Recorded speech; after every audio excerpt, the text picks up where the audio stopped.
When it comes to American history, there is nothing more intriguing and more mysterious than that of the Freemasons. Now, the origins of the Freemasons are lost to time. There are those that believe that the Freemasons originated during the time of King Solomon. However, there are those that believe that the Freemasons originated from the Knights Templar, which is a group of knights that was around during the time of the Third Crusade. However, there is yet another group of people who believe that the Freemasons originated from the stonemasons of 12th and 13th century Europe. Regardless of the origins, one thing is clear. In 1717, the first lodge, the first Grand Lodge of the Freemasons opened in England.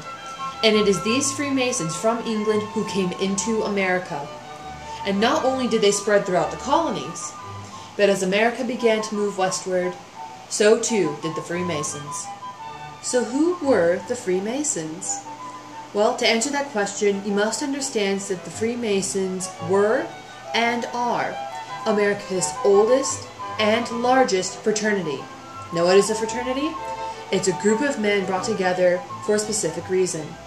As for the Freemasons, these men are brought together with a philosophy of moral standards, mutual understanding, and brotherhood in which all men are created equal. Does that sound familiar to you? Well, it should, but we'll get to that a little bit later. As for some examples of colonial Freemasons, we have General George Washington, Benjamin Franklin, John Hancock, and Paul Revere.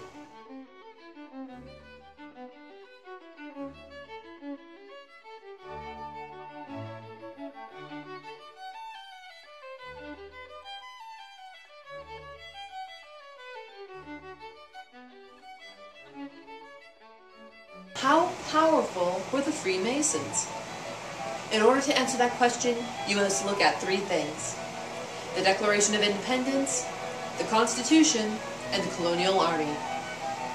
Now, when it comes to the Declaration of Independence, a committee of 5 were assigned to actually create the Declaration.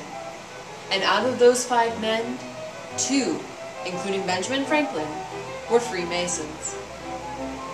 Now, when it came time to actually sign the Declaration, 9 men are Freemasons, while 1 has been reported as to visit a lodge, and 18, based off of non-lodge evidence, are suspected of being Freemasons. As for the Constitution, 13 men who signed are Freemasons. Now, what's really interesting about the Constitution, it's not just the number of Freemasons who signed, but it's the fact that various parts to the Constitution, though I do not know what, were debated in Masonic lodges. And last but not least, the colonial army. Out of 74 generals who served, 33 were Freemasons. I'll be honest. When I was doing my research for the Freemasons, one thing always confused me. There was the Masonic Lodge, and then there was the Masonic Temple. I didn't like that. So which one do they use? Is it a Masonic Lodge or is it a temple? Well, I'm glad you're so interested. So I'll tell you. A Masonic Lodge is nothing more than a designated meeting place. It could be a room, it could be a building. But along with this, the Masonic Lodge is also known as the Masonic Temple, so they're interchangeable. Now, how did that come to be? Well, just as you have those who believe that the Freemasons came from King Solomon, you also have the idea of the Masonic Temple being based off of that of the temple of Ding Ding, King Solomon. So what's kind of interesting with this entire thing is that you have this ancient religious history that intertwines with the Freemasons of not only colonial America, but of today's America. Now, what's interesting about the Freemasons is that you have this historical root that you find. Because remember, the ones that came to America were originally from England, 1717. Keep that date in mind.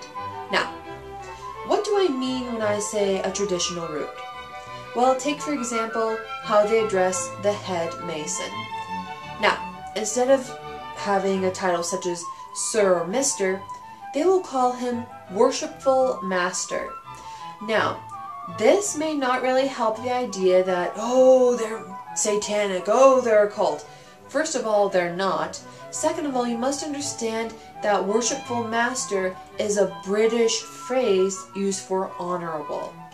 So for example, if I was to describe George Washington as worshipful master, I'm not calling him anything related to a cult.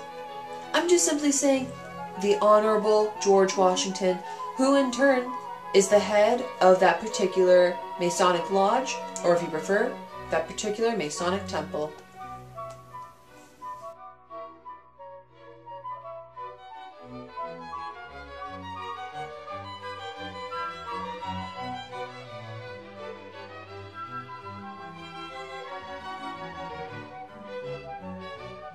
So what? Why should any of us care about what the Freemasons did either in colonial days or in 21st century America? Well, when it comes to colonial days, let's face it, they had a huge role in the founding of our nation. Okay, we can respect that. But what exactly are they doing today?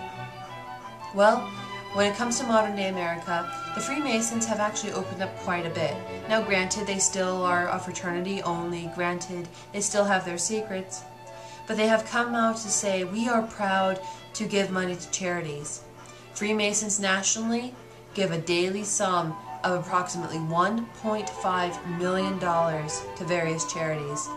They have also come out to say that we support democratic government, public education, as well as the right to choose how you shall worship. Now, what's also interesting about modern day America is that you have something called the Order of the Eastern Star. Now, what is that?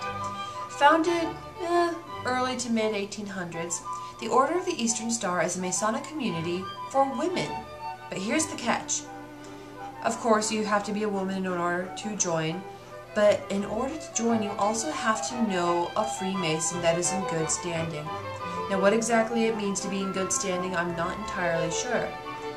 But from my research, what I have seen in terms of how you know the Freemason, it is either through marriage or blood.